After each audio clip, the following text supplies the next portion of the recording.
one waitress, one arrogant millionaire, and a grand piano. What started as a cruel attempt to humiliate her turned into a moment that silenced the room and shattered egos. You won't believe how she turned the tables with nothing but her talent.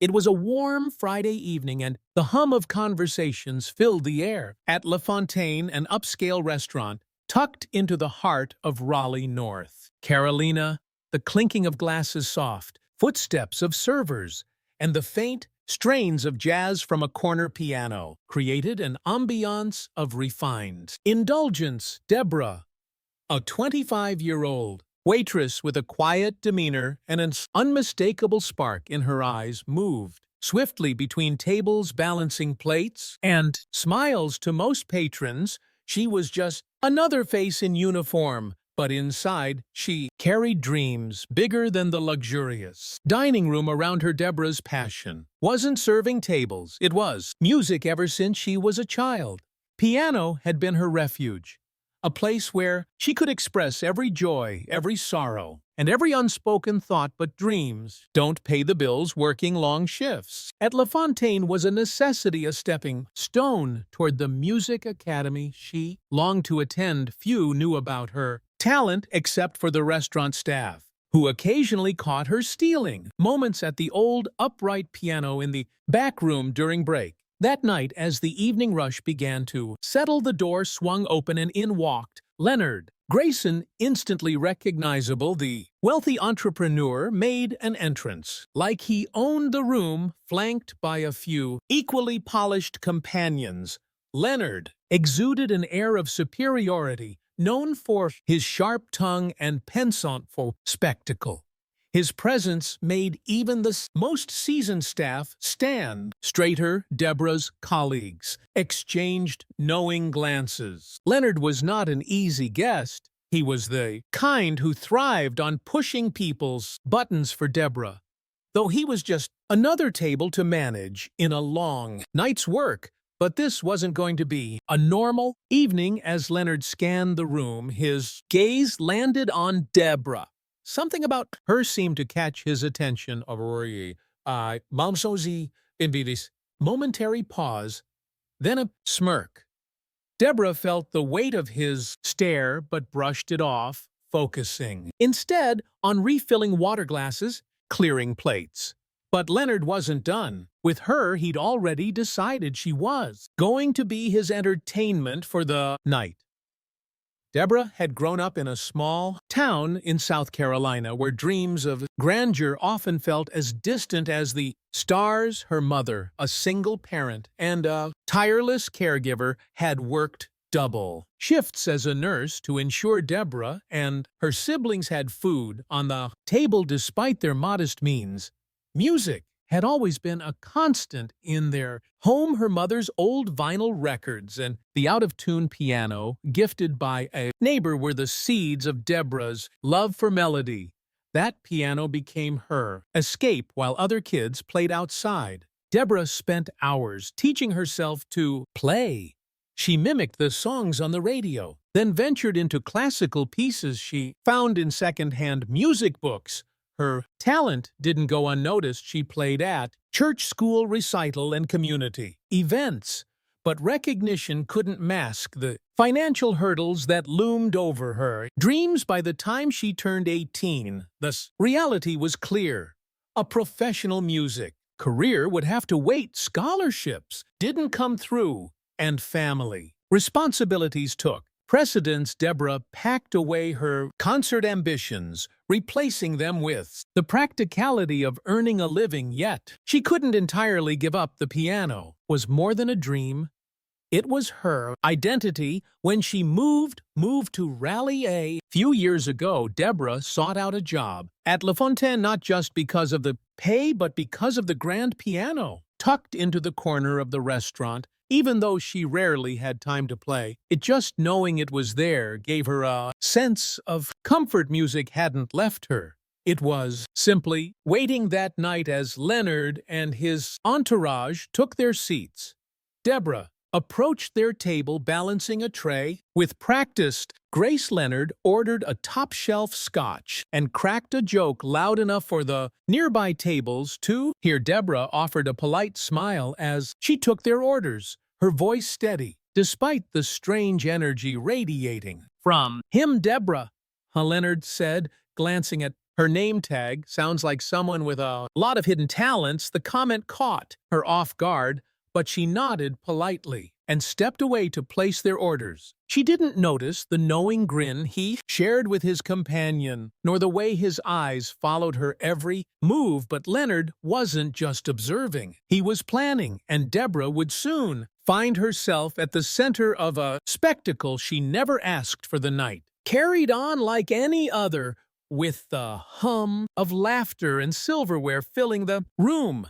Deborah kept her pace steady, avoiding Leonard's gaze as she moved between tables. She dealt with difficult customers before, but something about him felt different, not just rude, but calculated. His presence loomed like a shadow, making her uneasy in a way she couldn't quite shake. By the time the appetizers were served, Leonard had already started his performance, though not the kind Deborah expected. He held court at his table, loudly recounting tales of his success and peppering in jabs about people who lacked ambition. His entourage laughed dutifully while other diners shot annoyed glances in his direction. Deborah tried to stay focused on her tasks, but as she returned to his table with a bottle of wine, Leonard caught her off guard. "Tell me, Deborah," he said, his voice cutting through the noise, "what do you do when you're not carrying plates? Surely a young woman like you has dreams." His words stopped her mid-EP. Deborah hesitated, then gave a careful answer. "I play piano sometimes," she said, softly, hoping to keep it brief. Leonard's eyes lit up, and a SL smile curled across his lips. "A pianist? Huh, how fascinating. Why don't you give us a little performance?" Deborah froze. The room seemed to quiet, the weight of his words hanging in the air. "Oh, I couldn't," she said quickly, forcing a nervous laugh. "I'm just here to work tonight." But Leonard wasn't about to let it go. "Nonsense," he declared, his voice booming. "There's a piano right there in the corner. Show us what you've got. Surely a future star like you isn't afraid of a little audience." His companions chuckled, clearly enjoying the show. Other diners turned their heads, curious about the commotion. Deborah's chest tightened. She could feel the heat of their stares, the silent judgment waiting to unfold. She wanted to say no, to walk away, but Leonard's challenge hung in the air, daring her to rise to it or crumble under its weight. "I really shouldn't," Deborah stammered, glancing around for support. But even her colleagues seemed hesitant to intervene. Leonard leaned back in his chair, sipping his scotch with a smirk. "Ah, I see," he said mockingly. "All talk, no talent. That's disappointing." The words hit like a slap. Deborah's hands clenched at her side. She wasn't one to seek confrontation, but the way he dismissed her like she was a joke, and nobody cut deeper than she expected. Her mother's voice echoed in her mind, "Never let anyone make you small. Deborah, you're bigger than they'll ever know." A moment of silence stretched between them. Deborah glanced at the piano, then back at Leonard. His smug expression dared her to take the bait, and against her better judgment she did. "Fine," she said, her voice steady but low. "I'll play." The room bristled with anticipation as Deborah walked toward the piano, each step carrying the weight of both fear and defiance. The dining room seemed to hold its breath as Deborah approached the gleaming grand piano. The soft glow of the chandelier above cast a spotlight on her, isolating her from the murmuring crowd. Her fingers trembled as she slid onto the bench, the polished keys gleaming like a challenge waiting to be met. Behind her, Leonard leaned back his chair, the picture of smug satisfaction, as though he had already won whatever game he was playing. Deborah closed her eyes for a moment, steadying her breath. Her heart pounded so loudly she could barely think. This wasn't the church recital or the cozy community gatherings she'd once known. This was different, was hostile. But there was no turning back. Now she placed her hands on the keys, feeling their cool surface beneath her fingertips. The first notes were soft, hesitant almost. Fragile. A few diners shifted in their seats and someone coughed in the back of the room. Deborah ignored them, her focus sharpening as she leaned into the music. She chose a piece she knew by heart, a soulful rendition of Cla de l'Homme by Debussy. The melody spilled into the room, weaving through the air like a thread, delicate but unyielding. As her confidence grew, the music swelled. Her hands moved with a grace that bellied the chaos inside her. The notes pouring out like a confession. Each chord seemed to carry a piece of her story. The sacrifices her mother made, the night she spent practicing in a cramped room, the weight of dreams deferred but never abandoned. The diners fell silent, their earlier chatter replaced by a collective stillness. Even Leonard, who had been whispering to his companions, went quiet. Deborah didn't need to look at him to feel the shift in the room. The mocking energy had dissipated, replaced by something she couldn't quite name. Perhaps awe, perhaps humility. The music soared, and Deborah let herself go for the first time in what felt like years. She wasn't a waitress or a struggling dreamer. She was simply herself, an artist, her fingers across the keys, drawing out emotions so raw and vivid. They seemed to hang in the air like smoke. By the time she struck the final chord, the room was utterly still for a moment. There was no sound, just the lingering resonance of the piano. Deborah sat frozen, her hands still, resting on the keys, unsure of what would come next. Then, as though released from a spell, the audience erupted into applause. The sound was thunderous, reverberating off the walls and filling the room with a warmth Deborah hadn't expected. Some diners stood clapping with a fervor that brought tears to her eyes. Her co-workers, who had been watching from the sidelines, joined in their faces, lit with pride. Leonard, however, remained seated. His smirk was gone, replaced by an expression Deborah couldn't quite decipher, part shock, part discomfort. He raised his hands and clapped slowly, a hollow sound compared to the cheers around him. But even his hesitant applause couldn't overshadow what Deborah had just done. She had reclaimed her voice, and no amount of condescension could take that away. As the applause began to fade, the room seemed to exhale collectively. Deborah slowly stood, her knees still trembling, but her back straight. She glanced around, and for the first time that evening she truly saw the people watching her not as spectators but as witnesses. Their expressions carried something new: admiration, respect, and even a hint of awe. She didn't look at Leonard right away. Instead, she gave a small, polite nod to the diners who had clapped the loudest, her lips curving into a faint smile. It wasn't pride she felt, but relief that she hadn't let fear silence her. But then, as though magnetized, her gaze shifted to Leonard. He was still seated, his hands clasped in front of him on the table. The confident smirk he'd worn so brazenly earlier was nowhere to be seen.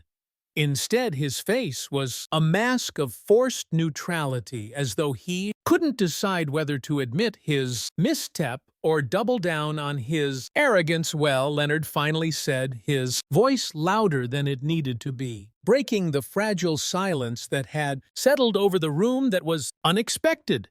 He chuckled lightly, though it lacked its usual bravado. "I suppose talent really does come from the most surprising places." The comment landed like a dull thud. His companions exchanged awkward glances, unsure whether to laugh or stay silent. Deborah tilted her head slightly, studying him. His words were meant to be an olive branch, but they were hollow, weighed down by his inability to truly own the moment. "Thank you," Deborah said, her tone steady and deliberate.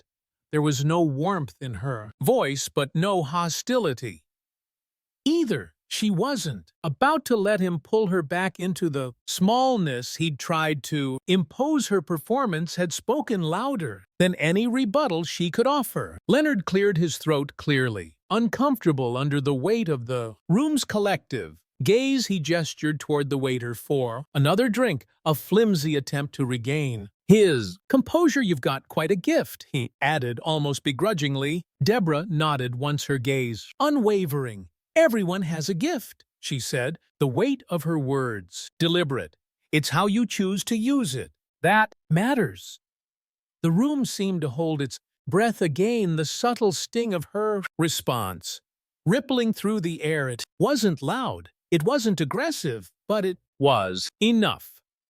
Leonard shifted in his seat, so usual air of dominance slipping further. With each passing second, the diners began to turn their attention back to their meals, though the energy in the room had shifted entirely. Where there had once been the quiet hum of privilege and pretense, there was now something richer, a shared understanding, perhaps even respect for the waitress who had reminded everyone of the power of authenticity. But Leonard wasn't just humiliated, he was exposed, and no amount of charm could shield him from the truth. Everyone in the room now saw. Deborah stepped away from the piano, weight of the moment settling in her chest. Her colleagues greeted her with quiet smiles and subtle nods of encouragement as she returned to her station. She still had a job to finish, but something about her posture had changed. Her head was held a little higher, her movements more deliberate. Leonard's table had quieted. His entourage, who had laughed so freely at her expense earlier, now avoided eye contact. Their conversation subdued. The bravado that once filled their corner of the restaurant had evaporated, leaving only an awkward silence in its place. The night continued, but Deborah felt lighter. Each step she took through the dining room felt more purposeful, her confidence blooming in a way she hadn't expected as she refilled glasses and cleared plates. Patrons stopped her to offer kind words. "You're incredible," one older woman said softly, as Deborah sat down a coffee cup. "I don't think I've ever heard anything so moving. Keep going," another man added. "You've got something special. Don't let anyone tell you otherwise." Deborah thanked them with quiet humility, her heart swelling with gratitude. These weren't just compliments. They were validations of everything she'd worked for, everything she dreamed of becoming. Leonard, however, was not so gracious. As Deborah approached his table to deliver the check, he looked up at her with an expression that teetered between annoyance and reluctant admiration. "You've made your point," said his tone clipped. "No need to rub it in." Deborah paused, meeting his gaze directly. "It was never about proving anything to you," she replied, her voice calm but firm. "I just wanted to play." Leonard had no response. He fidgeted with his drink, his once commanding presence reduced to an awkward shuffle. The power dynamic had shifted completely, and everyone at the table knew it as Leonard scribbled his signature on the check. One of his companions, a younger man with a softer demeanor, looked at Deborah and said, "You were amazing, truly." The sincerity in his voice caught her off guard, and for a moment she saw a flicker of humanity in a group she had written off as shallow. "Thank you," she replied, offering a small smile before walking away. The night ended with Leonard and his group leaving quietly, their usual grand exit replaced by a hasty retreat. Deborah watched them go, feeling neither triumph nor bitterness. She wasn't thinking about Leonard anymore. Her mind was already on the next step. The tips from that night were unusually generous enough to cover her rent and leave a little extra for piano lessons she'd been postponing. As she locked up and walked home, the crisp air filling her lungs, Deborah felt something she hadn't felt in years: certainty. She wasn't just a waitress And she wasn't just a dreamer. She was an artist, and nothing, not mocking words, not financial struggles, not fear could take that away from her. But as she walked, her thoughts weren't on the night's conflict. They were on the future, where her dreams finally felt closer than ever. Deborah sat on the worn bench in her small apartment, her fingers gliding over the keys of her old upright piano. The sound wasn't as crisp or rich as the grand piano at La Fontaine, but it didn't matter. The music came from her heart, just as it always had that night. Something shifted within her, not just a moment of triumph, but a realization that her talent wasn't something she needed to hide or justify. It was hers.